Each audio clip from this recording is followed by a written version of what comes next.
Nza Katikkiro yabaddewo kitiibwa nga bajje emijozi bagitongoza n'engamba ye wadde tugambirako nti bane abantu bange abanaku bange gye bali eyo timuneka abantu kaba mijozi ngomanye Katikkiro oluseke lwakuba isoboka kakati Luba Lusewa TV mazima ku mazima.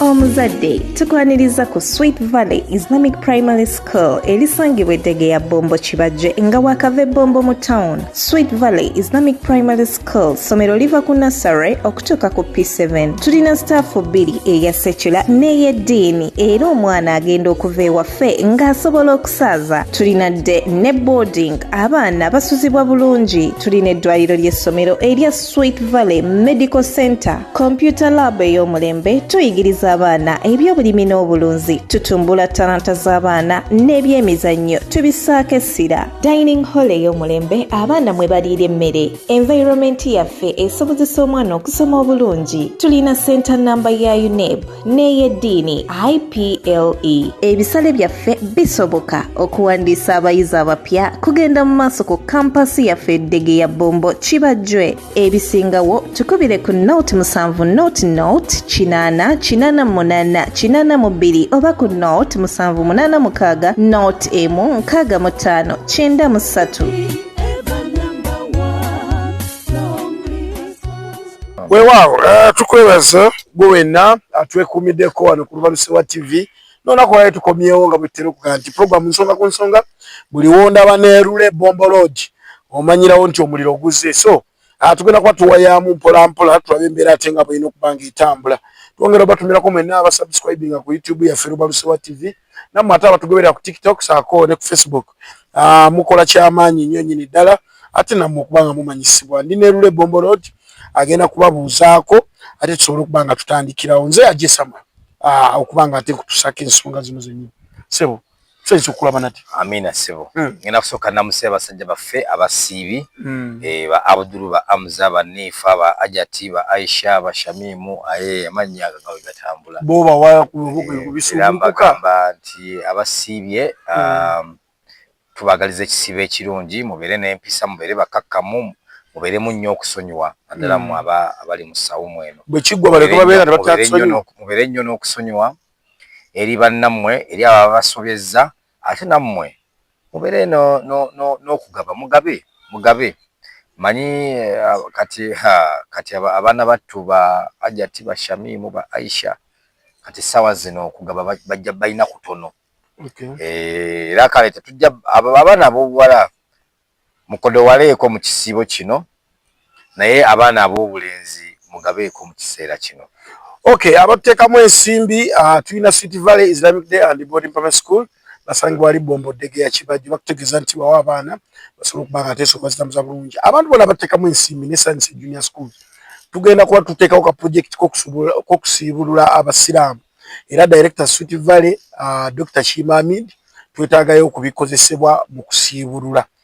Twetaagayo omuceere abasiibuza twetaagayo ku byokunywa obutunda ng'obwo so sawe nawe nkukoonako omanyirawo director Chito Muhammad Kabuye naawe mwennyini ngenda kuba nkutuukirira tusobola okuba nga tufuna byetusuubuliza abantu bonna nno basiraamu Sheikh ate nga Haji Chito Muhammad Kabuye wali eri Dr. Shima Hamid bwe tugendako wali tuyina YM Property Consultant nawe tugenda kuba tukutuukirira Simba Properties nawe sebo twetaaga ebisuubulula tuyina ne Aruna Electoral Center nawe tujja kuba tukutuukirira.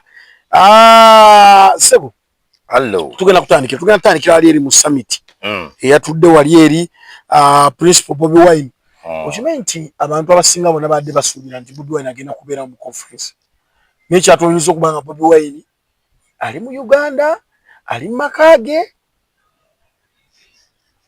olowooza yabadde wasikitegeera bulungi wa mu maka ge ku nfunza gye bafunzaayo luli ku bikolimo by'oyina ng'okolimira abaagenda mu maka naye n'obakolimira ebikolimo byali bikwata buli ekolima gye wakolimira abasirikale si nandika babana abafa singa be bali bagezeyo kaboka ne bali ba ranka za wansi olaba aje abantu okolimo okulaba nakifula nnyo personal nensoka nkijja ku kyapa nekiteeka ewange nenga nsinga musajja bano bayingidde wange naye ino omukazi wakatudde mmazima nawe kati kumpemula togamba nkulabikira abantu abateegatta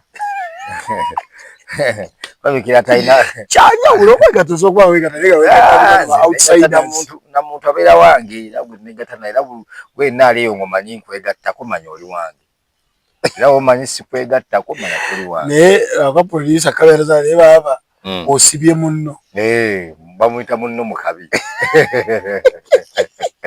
munno mukabi okay obadde okyagamba ku kya principle nti munne nalina okukolima kubanga abayingira amaka g'omukyalo oyo omukyala babi talina nnyo buzibu talina buzibu naye olaabayinga bagira gavumenti yeyina obuzibu nga yo tiwoba oyagala omuntu olina yita mu mukyala we mu baana be nedda gwe noonyoyo ennyini kibayita omusajja alina yenna afeesinga musajja munne n'amugja akajonjo mu liiso wabula tamukubira ssimu n'amugamba waawo ovudde wano kwaye ng'olina akajonjo mu liiso musajja olina ga musajja munno siba zipu musajja munno olina akajonjo mu maaso okitegedde so kakati wentuddayo wali mu kyobuuziza ekya Bobi Wine okuba nti yabadde twali tumusuubira okubeera Geneva by the way z'omu nabadde nataddeko data wange nensubscribinga ne Go TV ne Castor Times bonna bubiri nti kano ekakyankana kano kabeerako si yekka gwe nadde nninze abantu abava mu conferences ez'enjawulo kubanga na project eya Ukraine kati nga njagala nnyo okulaba ani representative wa Ukraine wa ne Congo South Sudan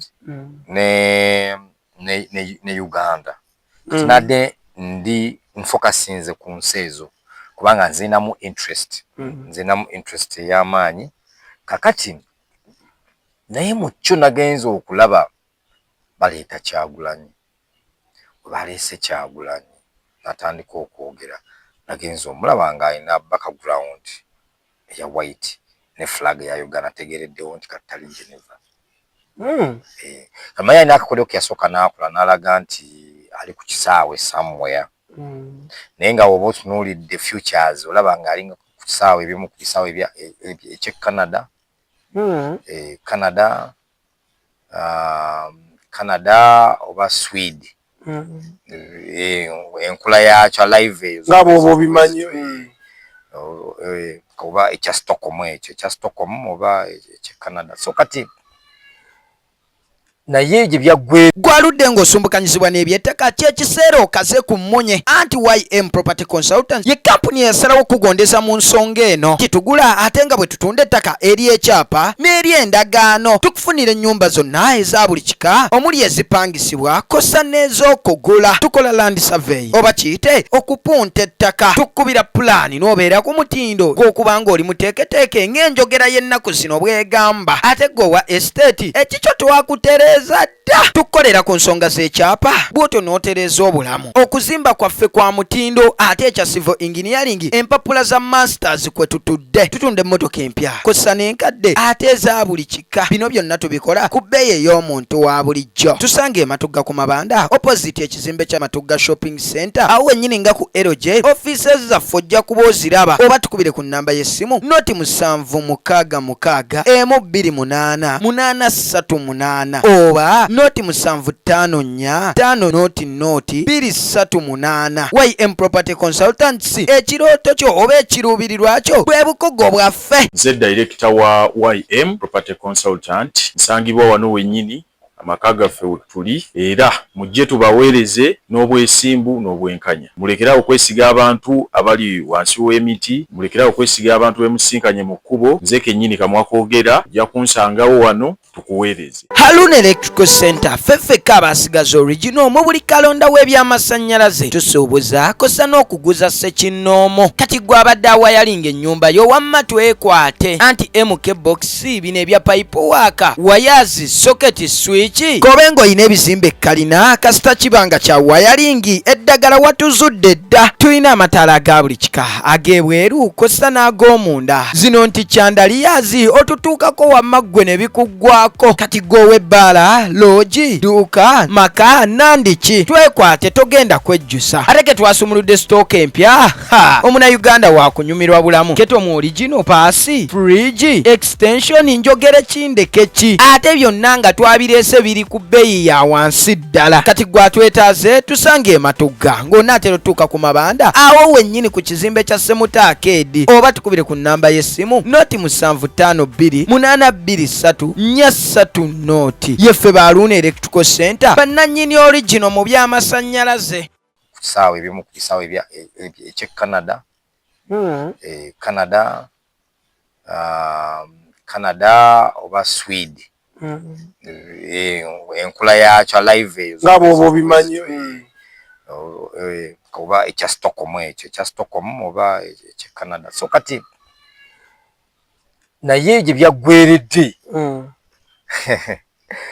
ng'omukulu kiraga taliwa tali Canada tali Geneva. Naye ate n'ekyalo manyi Kyagulanyi kati nze nalowoozezza nti ali Geneva, naye ng'ayinza okuba mu kibuga mwennyini naye nga mu conference yakoze eki teyayingiddeyo. Tugeze n'aba nga ali mu hotel mwe yabadde. Kati mu kubanga ali mu hotel mwe yabadde n'aba nga mwe yakoledde natagenda wa eri lwaki nti asobola okusigala ng'alaga bali bayogereramu nti ddala kituufu mu ki n'eggwange ddala kituufu nti tali safe, ali mu kwekweka ne waayi tewamanyikiddwa. Naye nga omanyi kati kankuulire nti oba olwana olutalo mubaamu ne games endala z'ozannya. Olina okukola bi true lies, olina okukola propaganda, olina okukola ebintu bingi, oteekamu techniques. Naye gwe omuntu olaba nti principal Kyagulanyi ali mu propaganda oba ali mwalaali nti bamunoonya ye bamunoonya si propaganda. Naye kyengeza okugamba nti omuntu yenna ng'oyagala enkyukakyuka ebyo nabikola ki bibeerawo. Naye mwekyo kikyengezaako okulaga kyekino nti ye obutavaayo kugenda mu conference alina okulaga ffe bannayuganda nti olaba ne wali twali tumusuubira nti ali weeru wa ggwanga taliiyo, nti wadde summit badde alina okubeerayo nti aliwo nti ova ataddewo flag ya Uganda naye lwakuba ensobi gye yakoze eya East Africa yagyerabidde yadde alina oteekawo Uganda ya East Africa kuba otambula enkolagana yaffe bwetu bwekolaki bwetambula. Politics waffe watu bakolaki bwatambula kuba abantu tulinawo bannayuganda baki bannayuganda bannakenya bannayuganda batanzania bannayuganda baki kugamba flag yabuzeemu eyaki ya East Africa abeere nga flag oba nekyali yandibadde ateekawo flags bbiri nti weziba za Uganda yabadde ateekawo flag alina obudde obugula flag era kivula nti yafunyeyo flag emu either ya bannayuganda abali eyo webityo. Naye nkyengezaako okulaga kikino nti kyonna kyeyakoze yagezezzaako n'okulaga bano oba confusing nti oba okyali awo akyali mu ggwanga lino Uganda. Okitegedde era abasinga bakimanyi nti mwakolaki nze nange bwe mmanyi. Era kati lwagenda okuyingira era temugenda kumanya nti ayingidde. Ate era mulowooze nti abaddengamu nga bwe baamutwala ne mu kuyingira agenda kukola ebintu bibiri. Ani yamutwala? Nakugamba nti embassy zimuvunaanyizibwako okusinziira ku mikago gye yakola nayo. Alina emikago gye yakola ne embassies ezimu zesigenda mentioninga naye embassy ebiseera ebiwunzi we nalingayo eyo ewuwe eyo waliwo embassies ambassadors abajjako eyo twakamala okulonda ambassadors bajjako eyo alina baambassador nga bamuwuliramu tebamutegeera ate nga ne baambassadors abo nga balaba ebigenda mu maaso mu ggwanga ng'era basidelininga naye nga bakkiriziganya naye katono nnyo ddala kusinziira ku bintu bya violation of human rights okulinnya eddembe ly'obuntu bino ebigenda mu maaso mu makooti abantu okukwatibwa okwo kitta bantu kati saa zino tension zezo eziriwo naawo zaba bajja ne bafa webityo nabo balina interest balabanga waliwo kitagenda mu maaso kati basalayi babeera ku side ye era nga bamusupporting okulaba nga anyeenyaamu katono nnyo era bamukukusa biki biwalabye ebyabaddewo kati walabe nti yadde ayogera nga bwe balagana ebibadde n'ebyabadde mu Uganda balina obutambi ne mu 2020 era byaliwo balaga documentary eyo eri abantu gye basibibwamu abantu gye battibwamu abantu gye bakubibwamu era bimbi byalaze waliwo impact gy'olaba eyinza okuba nga esobola okubeerawo impact egenda kubeerawo naye egenda kubeera yaba diplomacy tegenda kubeera yaffe bano bafe abantu abawansi nti impact eyo kati bagenda abakulu n'abakulu amawanga n'amawanga nti ensinga America France Germany Norwegians ezo ne Bungereza kati bo bagenda kutuula bawandiike report ne sanctions zaabwe ba pinning government ne bagenda pinning government ye president agenda kuvaayo avume bavumye naye akole byabwe baagala bagenda tuule mabega bagenda beera back seats back door babeera back door bagenda kuteesaganya ebintu byabwe biri diplomatic ba solving issues waliwo exchanges ezigenda okugenda mu maaso waliwo ebyobugagga ebigenda okutuyita mu ngalo nti kakati oba oyagala olw'okusinziira ku bino nabino oba okyagala okubeera mu buyinza ne gavumenti yokulanga tugijjaako tuwa amafuta tuweyo sponsor gibweti mafuta adde ku mafuta baweeyo kyabawadde twagala mutweyo ebirombe bya gold aweeyo ebirombe bya gold kuba gavumenti ode yebiri mu mikono president yabiri mu mikono yabiri mu mitambo so ajja ku exchanginga minerals zaffe ennyanja weeri tulina ebirombe bya gold tulina amafuta we have a lot of stuff waliwo interest abazungu ze baagala Congo ebyobugagga bingi nnyo kati ebyo nanga tubiwayo bituyambeki kati ajja kuteekayo amagye balina territories ze baawamba Uganda yawambako territories ezimu mu Congo ne Rwanda ena territories yawamba mu Congo anti nze mbikugamba byange nze mbikugamba nabiroose kale nabiroose so kakati zo territories ezawambibwa ezo kati bebazi nga government yano yeba evunanyiza mu minerals ezibeera waawo nga baziwa abazungu kati baziwa abazungu kati ye Kyagulanyi kiba kiddako kimanyi bano bennyini gyaloopye bamuyita ku mmeeza ne bafuuka ba mediatinga Kyagulanyi ne government kati babeera ba mediator bo kibakola nga Kyagulanyi bamwokyayo ogenda owulira ogenda kulaba nga abaana bali eri bifaananyi n'abazungu bali muki baguza amayumba baguza amamotoka ag'ebbeeyi bakoze eki ng'ali bwe bawa ssente lwaki oyagala okutambulira mu bulimba si bulimba nkuwulidde mazima politics batuwatambula mediation nti kale bigenda kuggweeraawo tewali kyali kiriwo kiri awo tewali okujjako force yonna egenda okuleeta enkyukakyuka egenda kuva mu magye tegenda kuva out of the country egenda kuva wano ffe bennyini bannansi bannayuganda kubanga abamagye abapoliisi baki abo n'abaganda baffe naye banaalaba nga babasse nnyo babikooye bebasi bagenda kugamba enough is enough abaana baabo abattidde bajja kugamba enough is enough bagenda kugamba nti abaaye katubeeko kyetukyusaamu because kati olwaliro luno n'ogamba nti President Museveni Nalangya n'agamba nti avuddeko ku bukulembeze tebiyitawo kigenda kukyuka ky'amaanyi naye waliwo bodies nazo ezirina okukyuka waliwo obukulembeze obulala obulina okukyuka so it's the entire government nti bodies enkulukulu ezirimu zezirina okukyuka so kati egenda kubeera joint force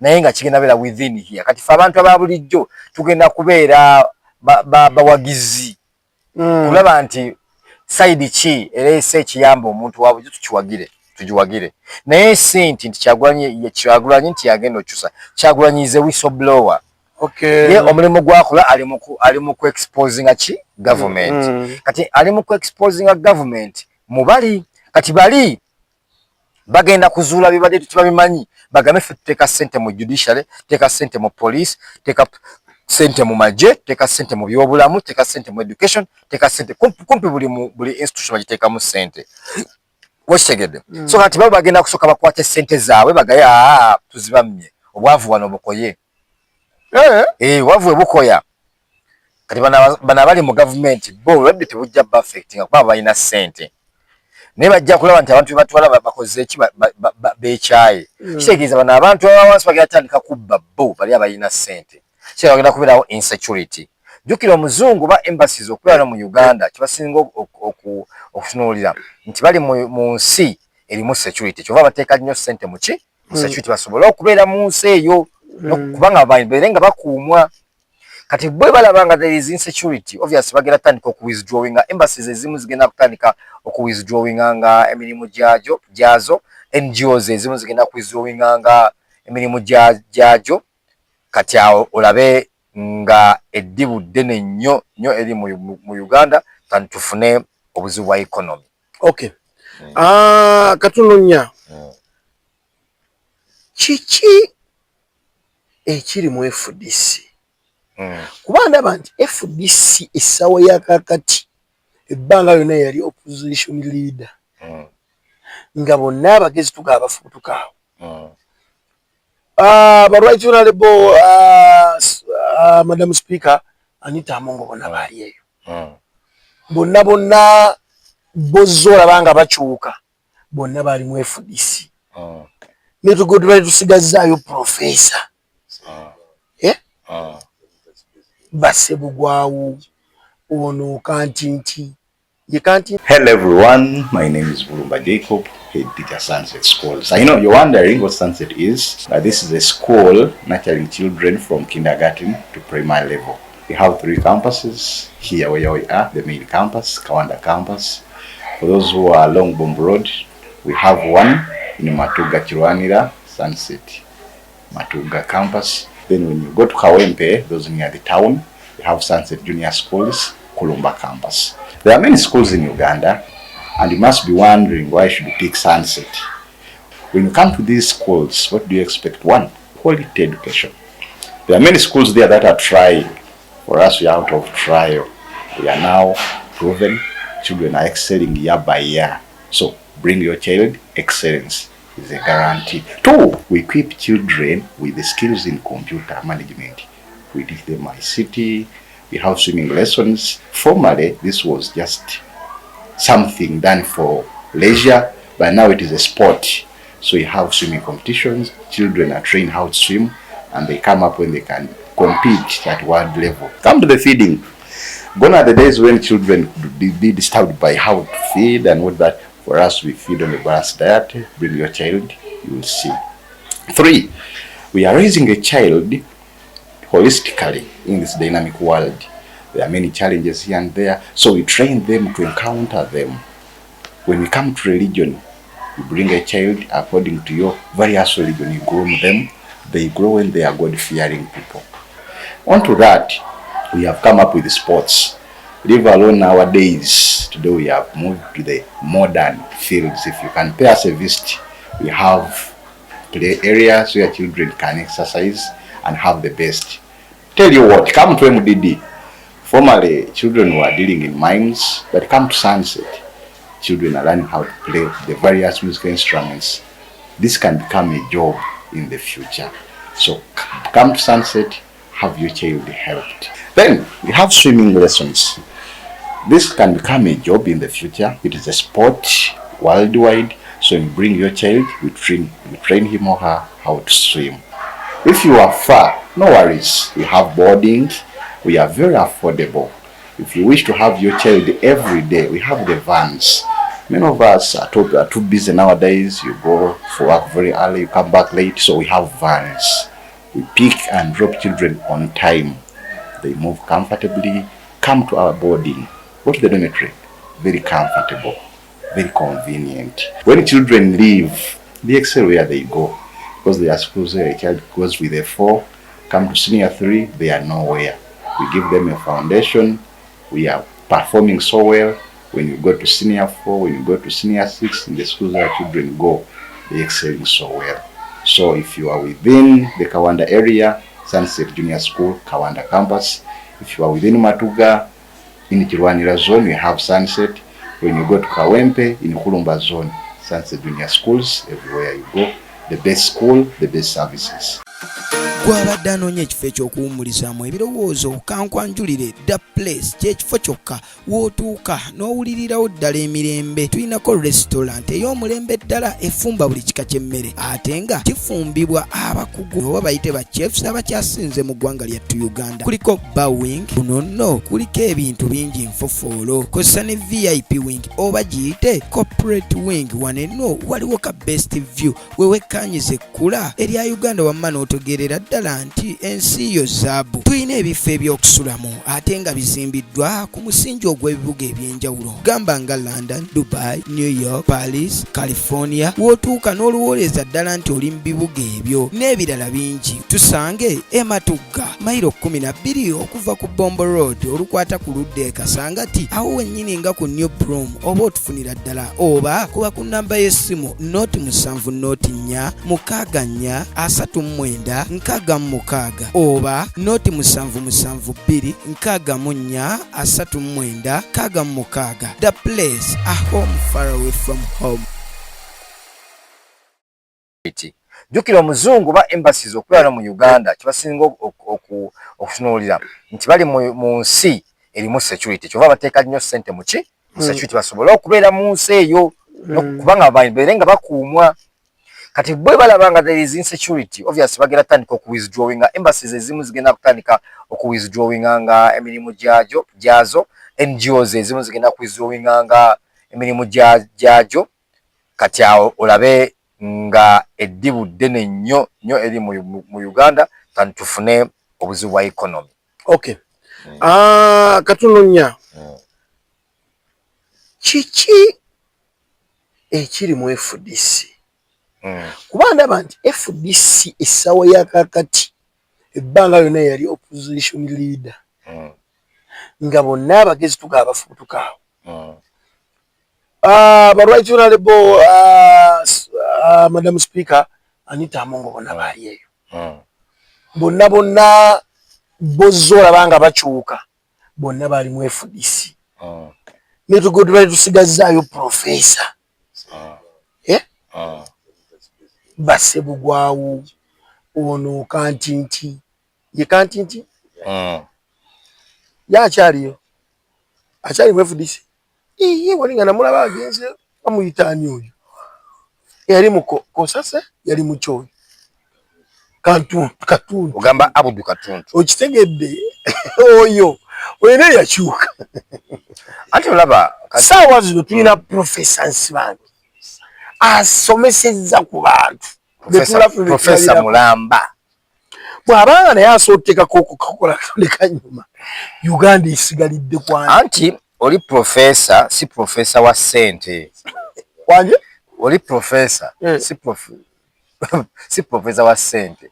Abasinga mulowooza kati mujja kulowooza nti nsibambi olw'okuba professor kinezi ne ssente oziteekako wa professor. Ziri ssente zimanyi professor zimanyi ani.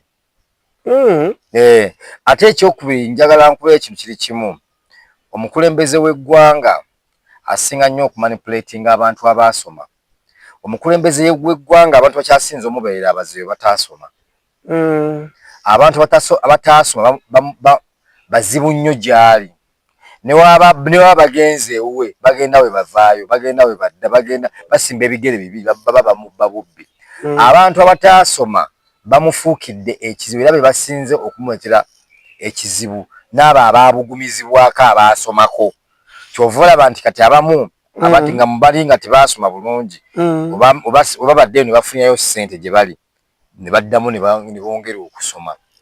Naye bano abagenzi batandika bayingira gavumenti nga bayivu baasoma.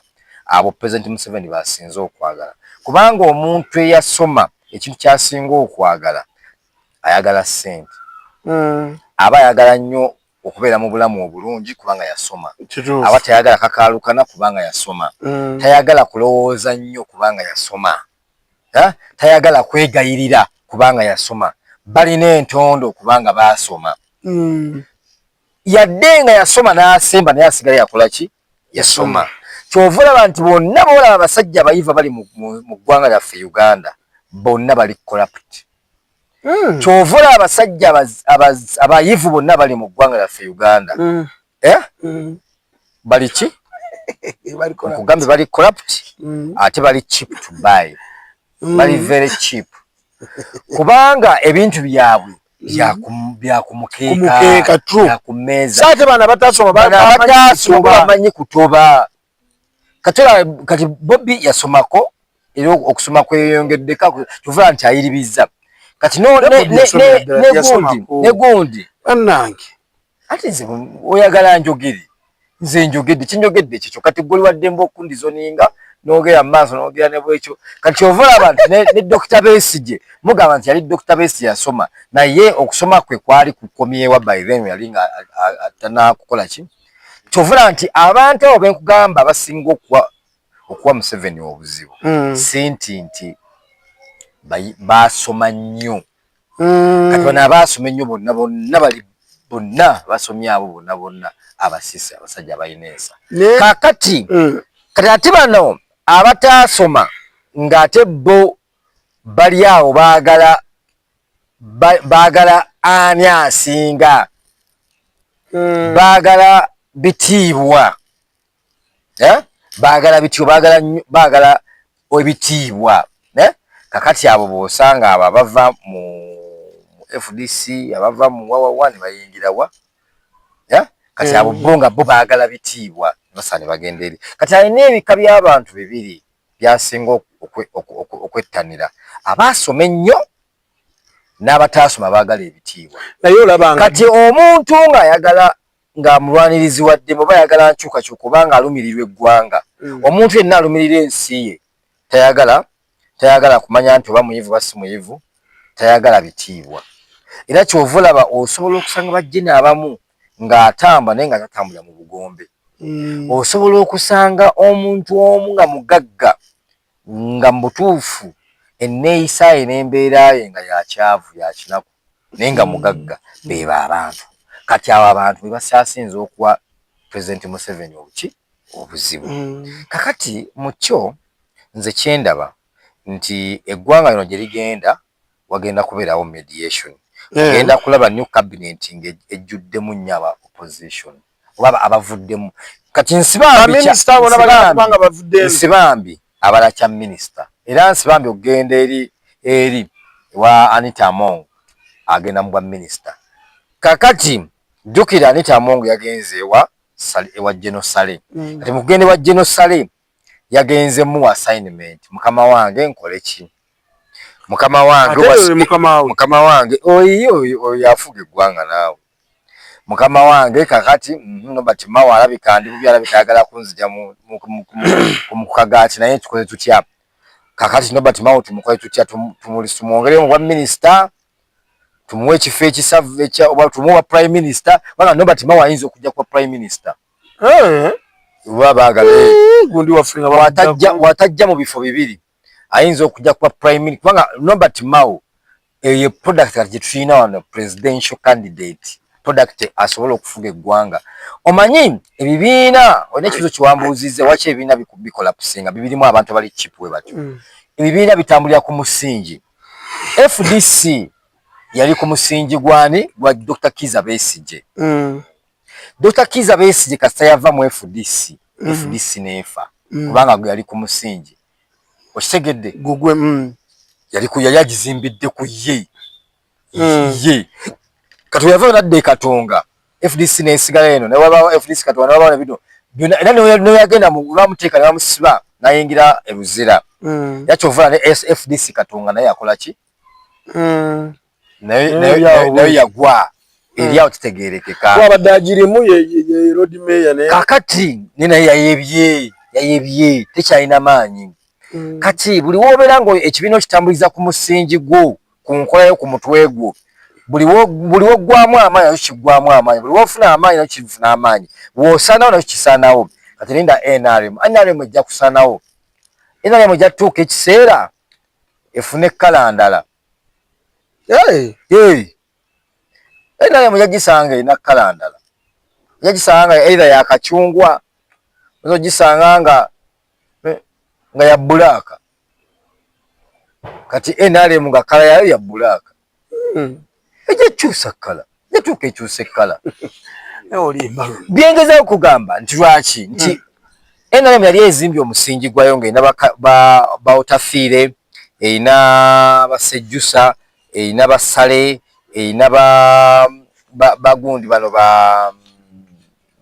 ono mbabazi era erina abasajja ab'amaanyi n'abayivu erina bamugesha muntu batuuka paka mugesha muntu yatuuka n'avaayo kati yali erina omusingi gwayo gw'abasajja mmekete n'abakyala mmekete naye kasita ono kyeyamanya giremezaamu n'agamba nze kakati nze yo ne bagimulekamu ne bagimulekera kati omusajja mukulu waaviirawo bw'ati NRM ezofuna kala ya black egenda fuuka ya bulaaka. Okyali ku Lubalusewa TV tuli ne Lule Bombo Road kusobola okuba nga tukutuusako ensonga zino okuba nga zitambula nze Ajie Samuel Lule Bombo Road nina ekinnumiza omutwe olunaku lw'eggulo baatongozza omujoozi gwa oba ngiyite vest niffe tuguyita mujoozi gwa Kabaka birthday run gwe tudduka nga Ssaabasajja Kabaka tumuddukira olw'emyaka Mukama gy'akoze iki gy'abamuli nyina ekinchallenge nga ku mutwe gwange Simbwa Motors and Properties Limited ye kampuni yokka erina obukugu mu kufunira ettaka ennyumba kosa n'amamotoka gonna ag'enjawulo anti ffeffekka abaweebwa olukisa okufunira ebintu ebyo byonna mu mitendera emituufu tutunda kosa n'okugula amataka ku buli luguudo lwonna ate nga buli ttaka lye tukuguza amazzi kosa n'amasannyalaze be baana baliwo tulina ennyumba eza buli kika gwe rentals ekikyo kyawedde dda ate gwe ennyumba ey'okusulamu fulaati ate mmwe kyasalidde mu ntamu tutunda emmotoka empya kosa n'ezo ezikozeeko ekyewuunyisa bino byonna tubikola ku bbeeyi ey'omuntu wa bulijjo tuyina kye tuyita bata gw'ayina emmotoka ng'ate wandyetaazeemu ennyumba ekyo ate tukikolerako ddala ate gw'ayina ennyumba naye nga bulijjo weetaaga mmotoka tuwaanyisa ne tukuwa ekyo kye weetaaga eddagala walizudde dda ofiisi zaffe zisangibwa Kasangati oba tukubire ku nnamba y'essimu noti 7 noti 5 342 856 Simbwa Motors and Properties Limited twajja kubawonya bafere the vest niffe tuguyita mujoozi gwa Kabaka birthday run gwe tudduka nga Ssaabasajja Kabaka tumuddukira olw'emyaka Mukama gy'akoze iki gy'abamuli nyina ekinchallenge nga ku mutwe gwange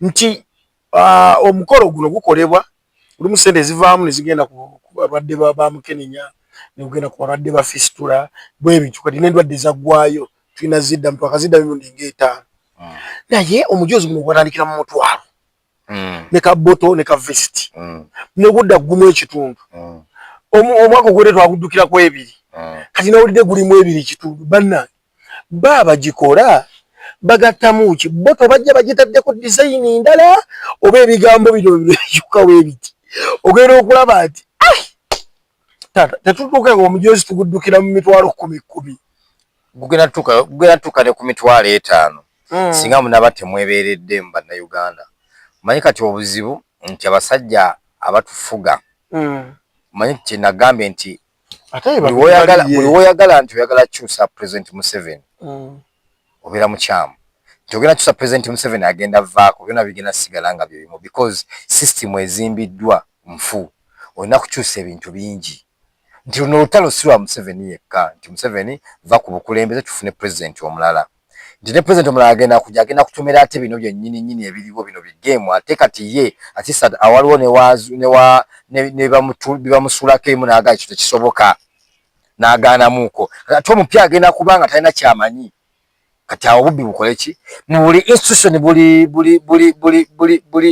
office buli mukulembeze buli omu agenda kuba abba kakati essawa zino Mengo yemu ku bitundu ebifuga eggwanga lino lwaki nti Buganda yekyasinze okuvaamu ssente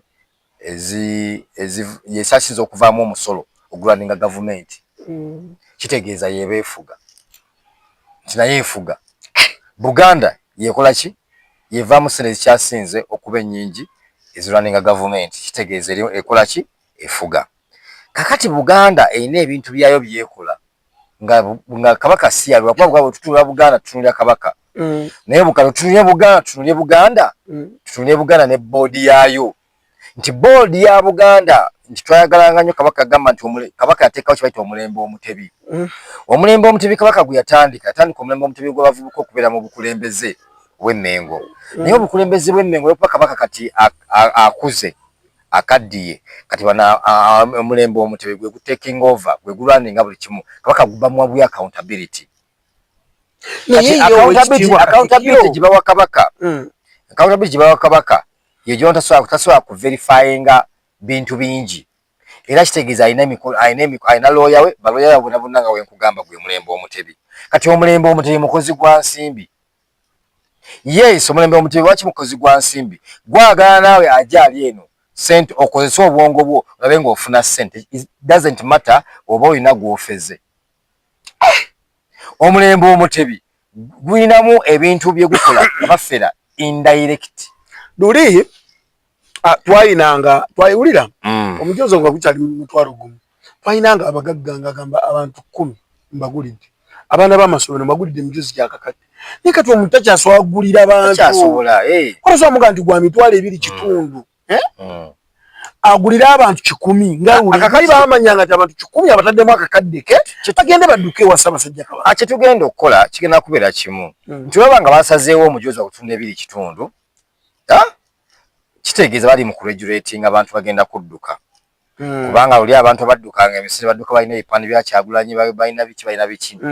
Kano bakoze kakodyo menge regulating abantu bagenda okujja okudduka okuwanika ebipande nga okususuuta Kyagulanyi ali mu buwambe ebipande bigenda okubeerako obubaka n'ebintu ebirina ebyenjawulo. Olw'ensonga nti kati omusinde gwa kabaka mu Kabaka Run abantu basinga bannayuganda bava mu bitundu ebyenjawulo ne beegatta wamu ne balaba ne babeera kitole kati bonna bayogera eddoboozi litya limu kubanga yodi bali ku misene gya kabaka baba bamanyi balina essuubi nti bagenda kukwatibwako bafunye omukisa okwogera ebintu byabwe kamera zibaawo buli kimu kibaawo bagenda yisizaamu meseji zaabwe kati kyebakoze bali mu kuregulatinga nti gwe wansi omwana wadde agula omujozi ogw'olukumi ng'agenda kwefiiza olukumi atema ekikajjo avuga booda atunda ennaanansi ow'akatale omutembeeyi abo bonna abanyigirizibwa obubaka bwabwe babuyisiza mu Kabaka Run bayisiza mu meseji yaabwe nti ffe tuli batembeeyi batugula ku ma street twagayisawo meseji yaffe though abatembeeyi mulina ovaako yes mulina ovaako kubanga bagira ebizimbe byabwe which is okay. So naye kati message zawe zigenda itya muki mu misinde omwo kati balina okukola kyeta regulation balina kutekako sente nyingi gwasobola ali decent atalina maanyi gagenda kuddaawo kwetimba bipande kuteeka kuwanika bubaka kuleekaana biki gogenda kuba nga gwosobola okusasula omuki omujozi mitwalo eb'ekitundu then bano abasobola abalina obulumi mu mutima abanyigirizibwa abalina abantu abali mu makomera ababadde mu makomera nga basula kagongo abo bonna abalina baganda bakazi baabwe bali mu makomera batata bamaama bali mu makomera banyigiriziddwa basendeddwa ku mataka gaabwe abo bonna ababbiddwa akalulu bantu bangi bagenda kujja bakansalaazi ba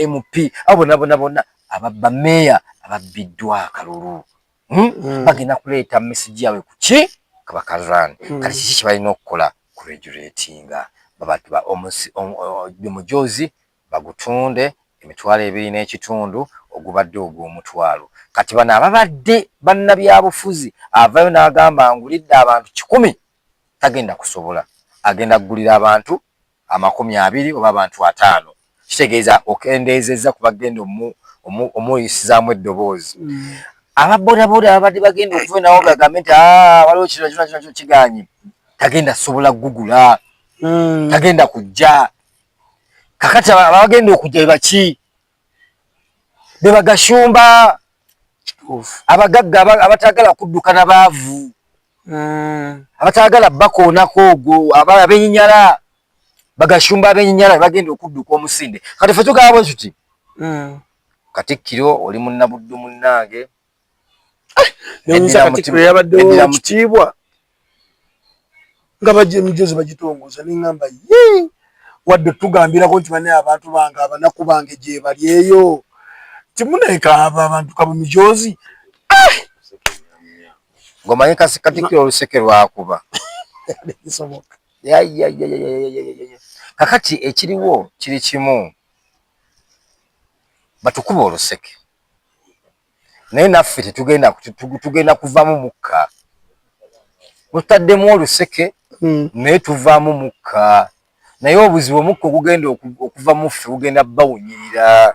Ekyembagamba mutukuba enseke zammwe. Naye tugenda kuvaamu mukka ate gugenda kubawunyirira.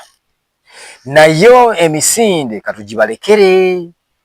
Mwe abasobola emitwalo ebiri ekitundu mugende munnange mudduke, mwe abagagga mmwe mwawangudde akalulu mugende mukole ki? Mwe abawangudde akalulu ku mitwalo gyammwe ebiri ekitundu mugule emijoozi gyammwe mugende mukole ki? Mudduke. Nammwe abakulira amasomero nga temuweerera abaana mugende mugule emijoozi mudduke. Nammwe abatwala abaana bammwe abasomera e Nairobi basoma buli lunaku balinnya bakozesa Uganda Airlines.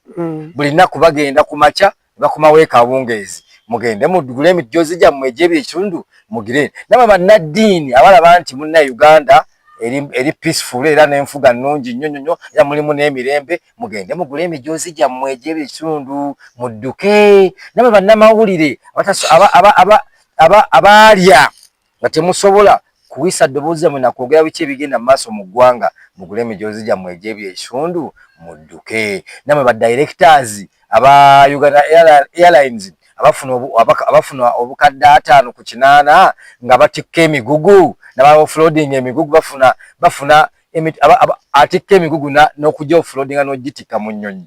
Ennyonyi ennamba gy'olaba eyo afuna emitwalo 18 tasukka mitwalo 2 omwezi, naye asiba kuli bonna emigongo gibaluma ebifuba. Basajja battu ne bakazi battu bakola obutaweera n'abakisiimuula n'abalongoosa. Naye badirector abaana baabwe basomera Nairobi balinnya akanyonyi ne bagenda ku makya ne bakomawo ekawungeezi. Abalala bagenda ku Mande, abalala bakomawo ku Lwakutaano. Okay, twade ku lunaku lwa omugenzi January 1. President Museveni yavuddeyo n'agamba talabanga mukulembeze mubi nnyo nga Idi Amin Dada otya omuntu wenzikiriza. Waki kitaffe mu Katonda omuntu otya mu mbeera n'omukwata esasi n'oli mukuba mu kamwa. So n'agamba abakulembeze b'omu Africa bandikopya obukulembeze bwe ne balaba nti embeera erina kubeera olina kuyisa bw'otya abantu. January 1 bangi bamwogeddeko. Tugenda kutandikira wennyini tulabe embeera eyo nga bw'erina okuba nga ate yatambulamu obutagambika. Bwenda akavidiyo ako nange ngamba ekizibu ekiriwo kiri kimu muffe bannayuganda nti ne pulezidenti wakyatufuza emyaka 4 afuze nnyo era omulembe ogusinza omuwa obuzibu gwe mulembe generation yaffe eno. Generation yaffe eno buli statement gy'okola wabaawo abagiwaako ebirowoozo n'atandika ogicalculating. Abaana basoma mathematics babala. Wala omwana abala n'ekigambo. Ne woba ossa omwana akubala omukka gossa n'agubala otidde.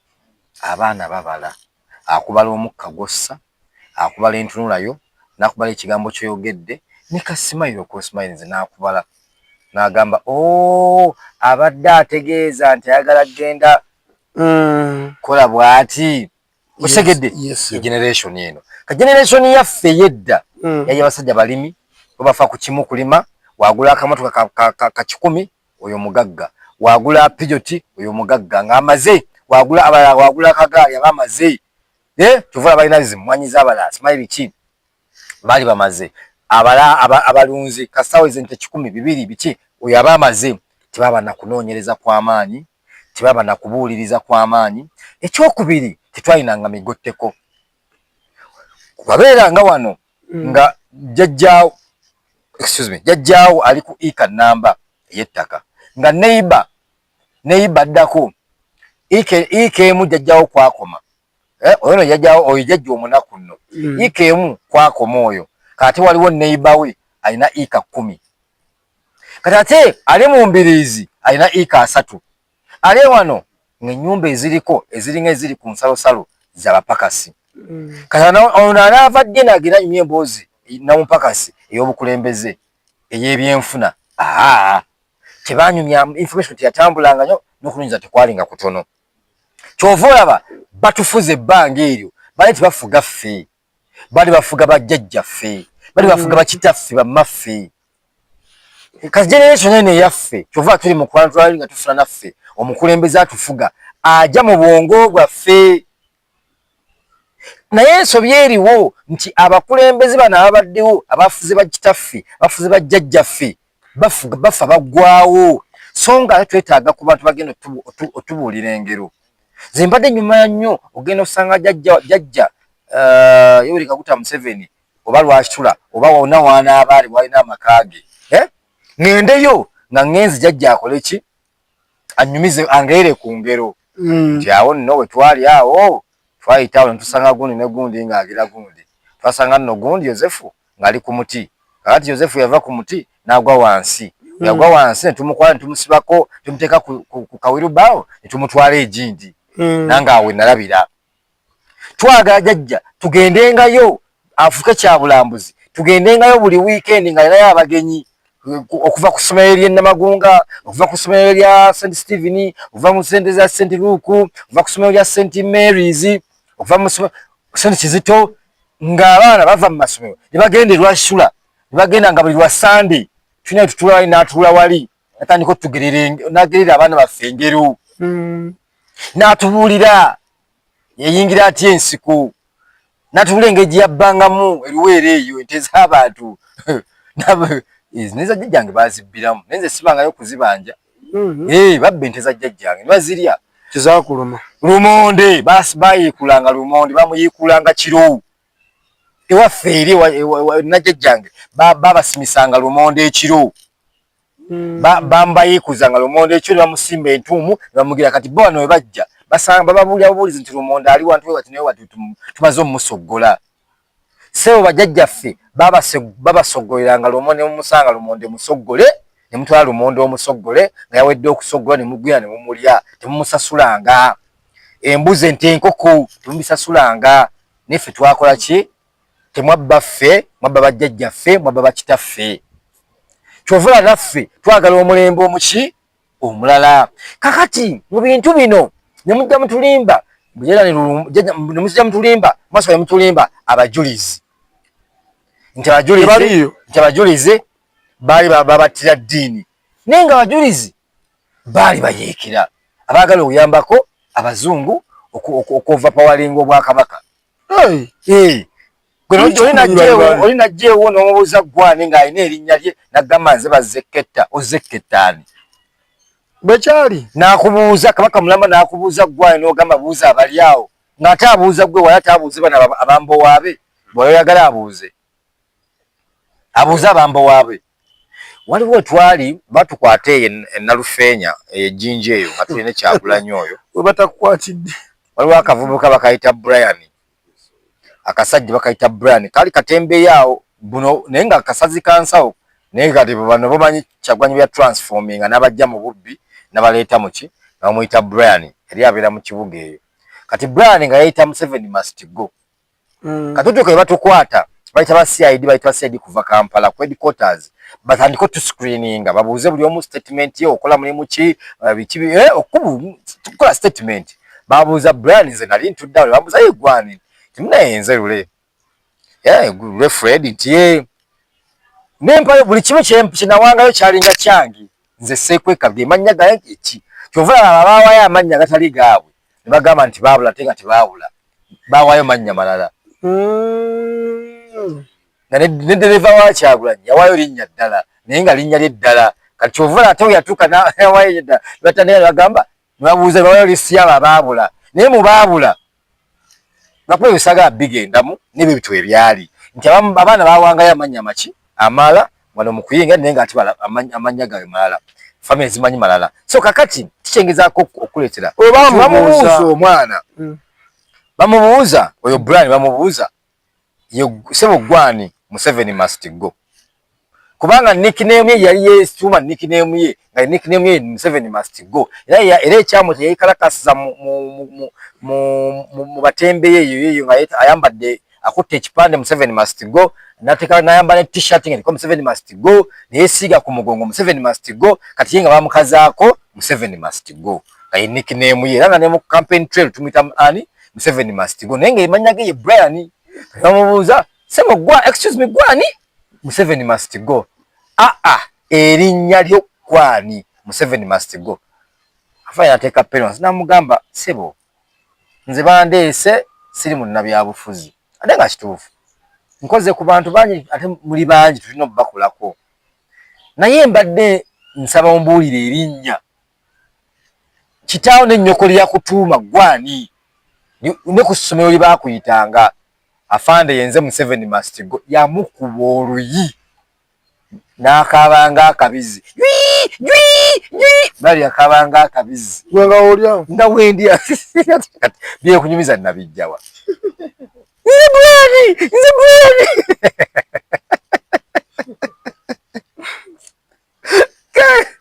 yamukuba oluyi wano nazimba n'ekisigire kakati mukubukuba oluyi olwo n'ava eri kati naye naawo badde eno abasajja batucalinze batukuba ekiryo nga tuli mu kaduukulu bajja ne batukuba batusambasamba nga tuli mu nzikiza naye teyayogera kituufu nti ekyamukubisa oluyi yeeyita Museveni must go kakati kikyengezaako okulaga nti ebiseera ebisinga abantu abamu batukuumira mu bulimba naye olagira ddala struggle neba ya bulimba otulagira nti abantu bulimba kakati ne struggle ya Museveni yalimu obulimba naye tubugumiikiza mwalimba bajjajjaffe ne bakitaffe nti abantu olubwero battibwa nga oludda luliwe lutta naye ate ekyesinga okwewuunyisa bano abaali bawamba nti mwe muzze okuwamba gavumenti mwe temwogera be mwatta kale mwe temwattanga wabasibanga migwa ne mubaleka awantu babulirawo nga tuwumbawumba nedda sokoleka okuwumbawumba nti propaganda abaddengawo Jani Luwumu yali muyeekera tukkirize eri naawe Sepiriano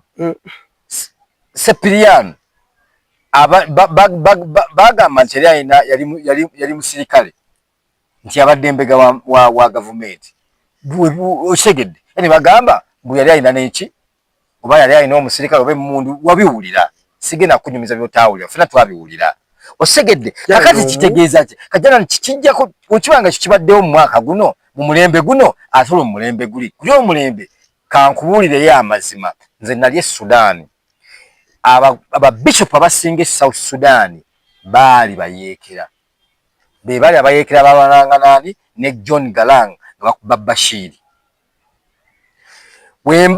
wembadde South Sudan nga ndi mu UN beta UNMISS yatandika okuwa Vice President Riek Machar ebyokulwanyisa ng'ebiyisa mu UN nga container zijja ziriko UN twazichekinga nesitandika okugera nga mulimu machine guns mulimu ne land mines osese baali tebazikebera gwali ozikebera ddi osese nkubuulidde nti South Sudan otalo badde South Sudan oya Riek Machar ne Salva Kiir UN ya importinga ebyokulwanyisa ng'ebiyingiriza Riek Machar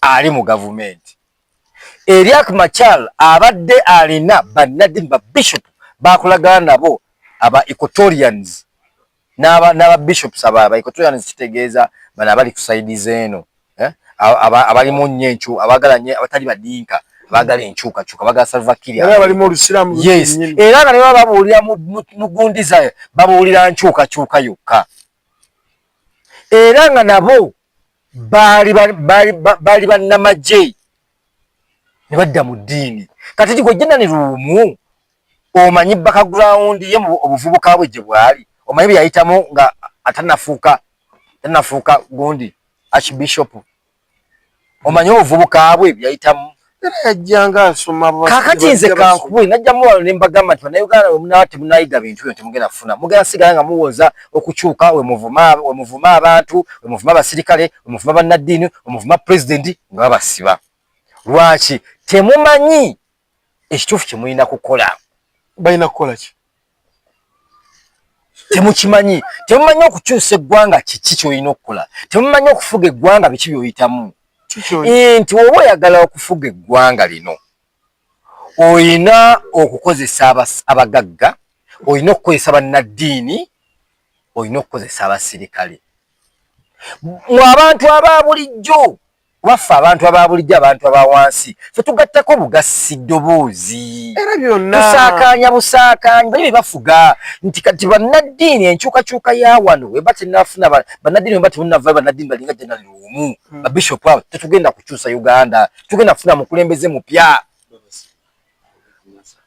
kati ono kyova olaba nti kati bayina kati munnaddiini abaddeyo akavaayo nga savuddeyo direct naye ng'akirimu awagira opposition oba wagira enkyukakyuka era nga enkyukakyuka eyo agiteekamuuko ne ku maanyi kati musibe ow'e Masaka kati tulina okufunayo abo nga 5 naye babasibe mwena n'okuvaamu n'avaayo direct n'alagira ddala n'abaako ne ku byokulwanyisa bya bannaddiini basheeyi tebawulira boogera ku nsonga eya human rights bagyogerako ate bagyogerako mu benyini mu comment tubawulira mugamba oyo bagenda kumusiba ye ate ye Sheikh Chiti ate oyo ye Allah yajja ye neggulu lye ligule bwe litijja naye nzigule era ye ne bamusse bajja bati bamusse bajja bamwanguyiriza bajja bamutadde mu kifo ekitukuvu ate mwagenda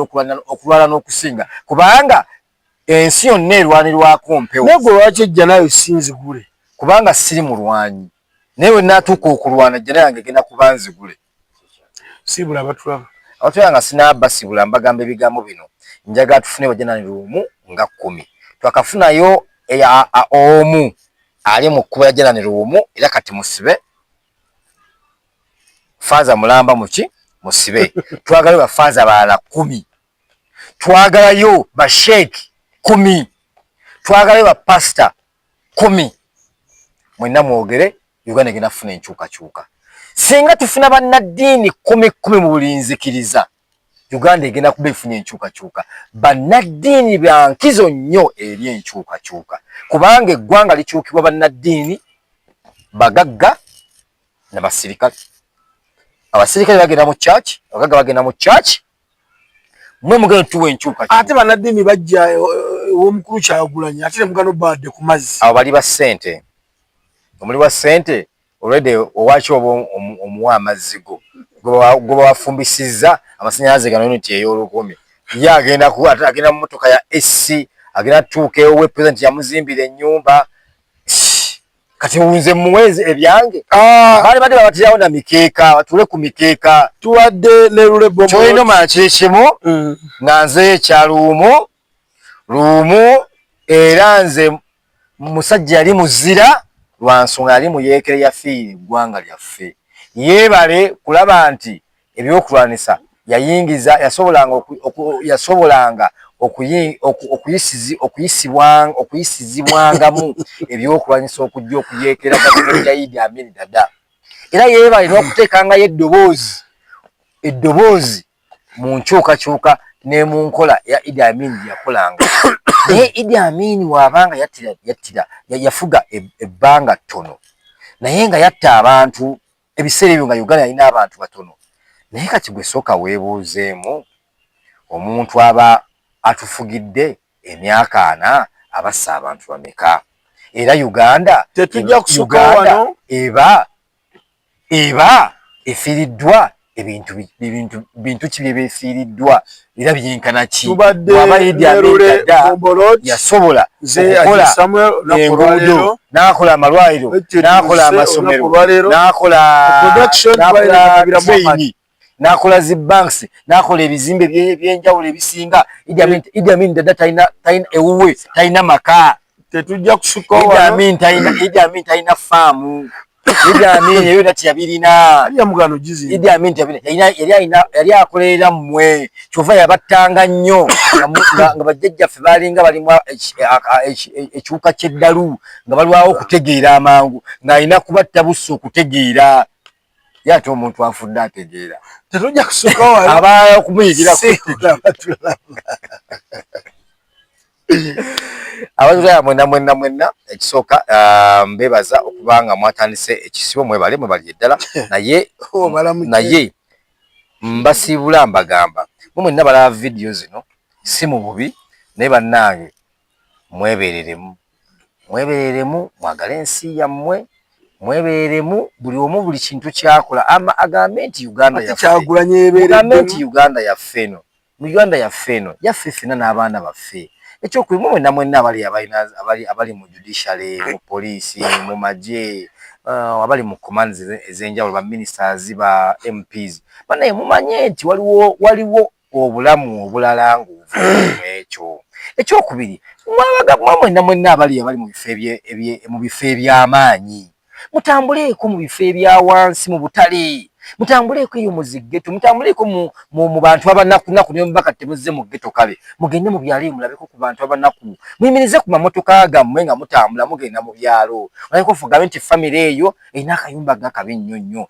gendayooko balekereyooko $5,000 balekereyooko 10 muwe ku bantu entandikwa oyinza okubeera eyo nga gwewuwo ewaka okwesa miliyoni emu ya ssente nga kekameezako naye gwe okimanyi nti waliwo ali awo nga ewaka nga waba ng'alina 2,000 zimukolera kakati gwe kulaba oti kwata $10,000 buli mwezi baako omuntu gwoziwa nga munaku oba mukyala oba mwami naye ng'alina ka bizinesi kakola nga katono nnyo waba atema kikajjo musanze atema bikajjo genda olabe omusajja oyo atema ebikajjo omugambe nti kwata $10,000 gino 10 $10,000 gy'omuwadde asobola okuddamu n'asuubula endibota z'ebikajjo genda olabe omuntu akuba capati muye $10,000 ogenda kola agenda kwongerako agenda kugula ekidomola kya butto agenda kugulayo ku magi agenda kugulayo ku ngano kigenda kuboostinga ki ka bizinesi ke n'ebino ebyokubeerawo mufune ku mitima emigabi mugende mu bantu abakolaakola ku bizinesi ng'obwo mubawe ssente naye towa muntu atalina kyakola ssente naye genda owe ku muntu alina ku ssente ate mulekerawo ssente zino zemudiibuuda ne muwa mbusimanyi kati nga binawolayo pulezidenti n'oyita bamakanika pulezidenti w'eggwanga otuse ku sseeri yita bamakanika ntwala bamakanika mubali bamakanika ntwala n'abasiba enviiri mubana basiba enviiri mbuka kati bano kati fa kuba bloka utuyitako ddi taata tutuyita ddi bakuba bloka doyisawo kikyo kale noyita abagundi abalonda enkoko bayitako ddi noyita ba eventi noyita bayimbi noyita baki president watuuse ddi ku sseeryo no we president tukolere ekintu kiri ebiri ebintu nga bina tuzimbire enguudo